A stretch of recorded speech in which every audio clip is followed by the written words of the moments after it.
Black History Maven, and thanks for joining me. If you're like me, you've recently watched the Disney and Pixar movie Soul.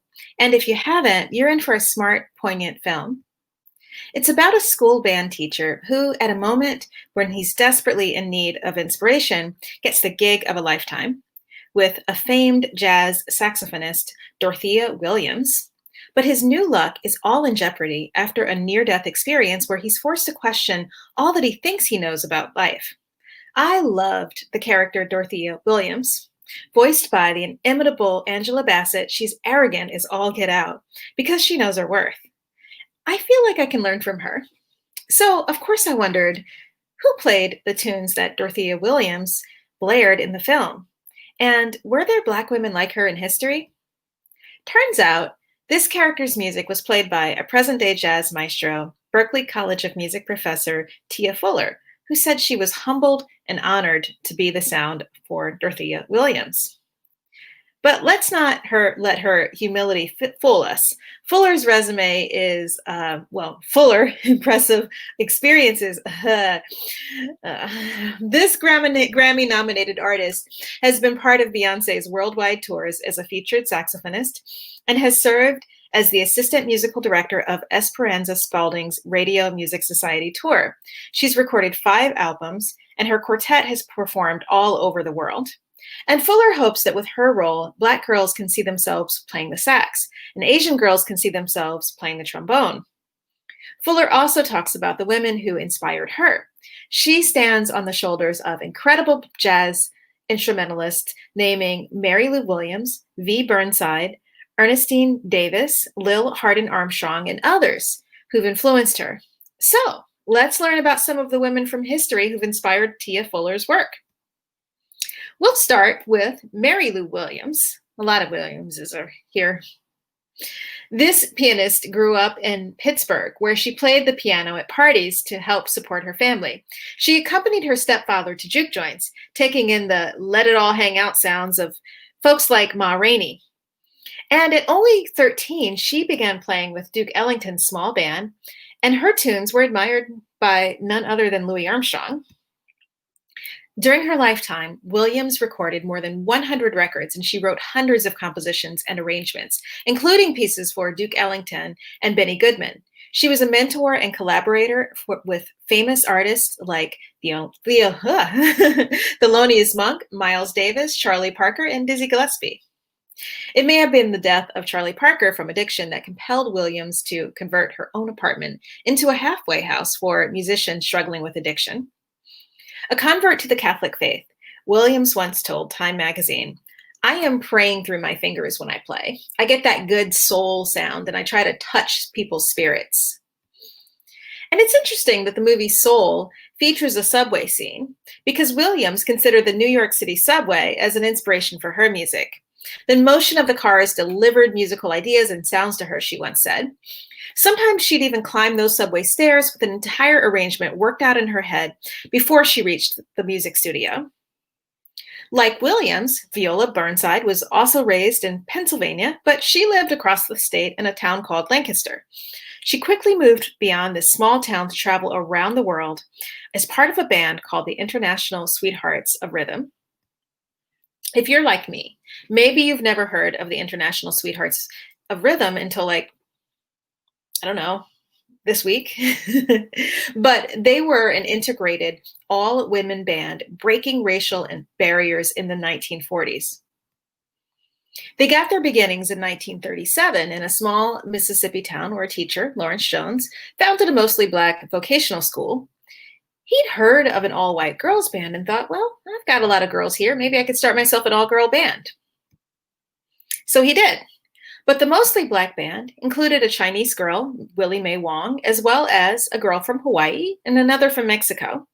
They didn't seem out of place as the new band performed around the South. But then, in 1941, the band turned pro, and Jones hired 2 white performers. This kind of integration wasn't exactly embraced everywhere.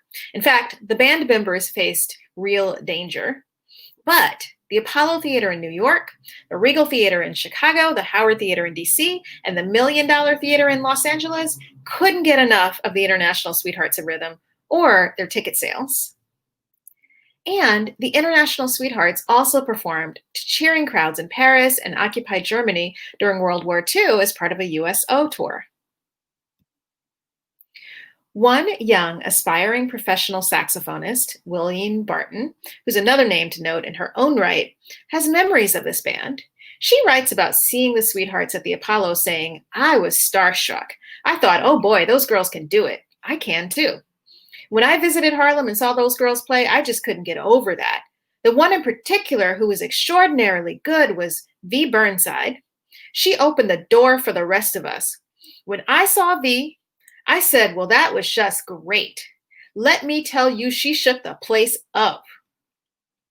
After the Sweethearts disbanded in 1949, V. Burnside went on to becoming a band leader with her own all-girl groups.